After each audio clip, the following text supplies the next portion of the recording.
તો આપણે આવી ગયા છીએ શ્રી રામકૃષ્ણ આશ્રમે. ત્યાં અંદર શેરીમાંથી પાર્કિંગ છે, તો આપણે બાઇકને પાર્ક કરી દીધું છે. મિત્રો આ છે આશ્રમમાં આવેલ મંદિર, જેમાં લોકો ધ્યાન કરવા બેઠા હતા. આ બહારનો લોક છે, તમને બતાવું છું મંદિર. હમણાં અંદર જઈને બતાવું તમને. મંદિરમાં જતા પહેલા તમને બૂટ ચંપલ અહીં ઉતારવાનું કહેશે, અહીં જમા કરાવવા પડશે. ત્યાં આગળ આવતા તમને આ રથ જોવા મળે છે, જેમાં સ્વામી વિવેકાનંદ બેઠેલા છે. અને આગળને પાછળ બે બાજુ તમે સિંહ જોઈ શકો છો. અને આગળ ઘોડા પણ છે, જે રથ સાચો લાગે એવી રીતે બતાવે છે. અને આ બાજુ તમે જોઈ શકો તો ઝાડવા ને લીલોછમ છે, બધું ગાર્ડન બનાવેલું છે આ રીતે.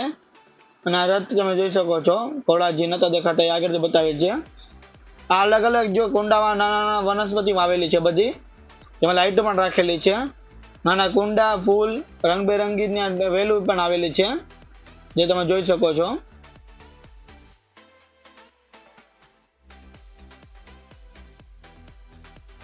આગળ જતા ફુવારો જોવા મળે છે, અને એમાં કૃષ્ણ ભગવાન છે રાખેલા, જે તમે જોઈ શકો છો. ફુવારાની નીચે કૃષ્ણ ભગવાન રાખેલા છે. અને તમે આગળ જોઈ શકો છો પથ્થરથી આખી ડિઝાઇન બનાવેલી છે. અને ત્યાં મહાદેવ અને સ્વામી વિવેકાનંદ રાખેલા છે, જે અલગ ડેકોરેશનમાં પથ્થર રાખેલા છે, બનાવેલ છે જે પહાડ જેવું. અને આ બાજુ તમે જોઈ શકો છો ફૂલનો આખો બગીચો છે, જેમાં ગુલાબી ફૂલ જે રાખેલા છે બધા. આ રસ્તો છે મેન, આપણે પાછળથી આવ્યા એટલે. અને મંદિર તમે સામેથી જોઈ શકો છો, કઈ જગ્યાએ ક્યાં આવેલી છે એવી રીતે અંદર આ બોર્ડ મારેલા હતા.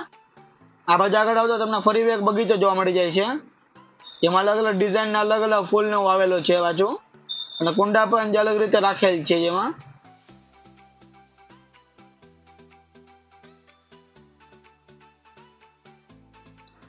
જો આખો બગીચો જ છે. એમાં પક્ષીને ઉપર રાખેલું છે ખોટું. આ બધું ચેન છે એટલે અંદર જઈ નહીં શકી, પણ આ નથી બતાવી દઉં તમને અંદર કઈ રીતે બધું બનાવેલું છે એ. જો તમે જોઈ શકો છો આ બધા કુંડા ને બધું રાખેલું જ છે ચારેક ઓર. મિત્રો આ છે આશ્રમની અંદર પુસ્તકાલય, જેમાં તમે બુક્સ વાંચી શકો છો. અને સ્વામી વિવેકાનંદ વિશે પણ ઘણી બધી બુક અહીં આવેલ છે, તો તમે જરૂર વાંચજો. મિત્રો ધોરણ 4 થી 8 ના વિદ્યાર્થીઓ માટે અહીં પ્રવૃત્તિ કરવામાં આવે છે, એની વિગત તમે વાંચી શકો છો. અને વધુ માહિતી માટે નીચે કોલ કરી શકો છો.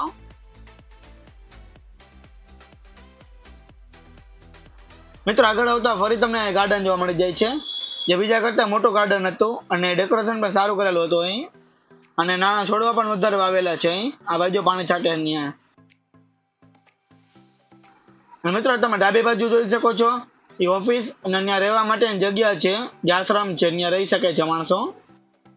મિત્રો સામે તમે ડિઝાઇન જોઈ શકો છો, જે મસ્ત ડિઝાઇન કરેલી છે. નીચે જે પાણા કઈ રીતે ગોઠવેલા છે, એ કાંટા છે અને આજુબાજુ પાણા છે.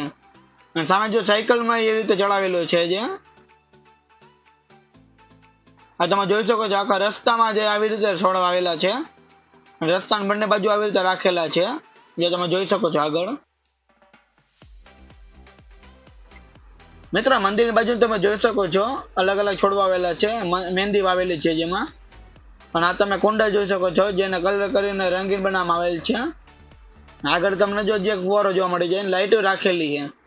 રાઈતે કદાચ લાઇટો ચાલુ કરતા હોય છે, પણ રાઈતે એન્ટ્રી બંધ છે. ડેકોરેશન તમે જોઈ શકો છો જે બનાવેલું છે અહીં. અહીં જો પગથિયામાં છોડવા આવેલા છે, ડિઝાઇન મસ્ત બનાવેલી છે. અને આ પગથિયા મંદિરમાં જવા માટે છે. ઓલો મેઇન દરવાજો હતો, આ બાજુનો દરવાજો છે. આગળ જતો તે વિવેકાનંદની વાત મને ગમી, એટલે લાવ કીધું તમને બચાવી દઉં, શૂટિંગ ઉતારી થોડી.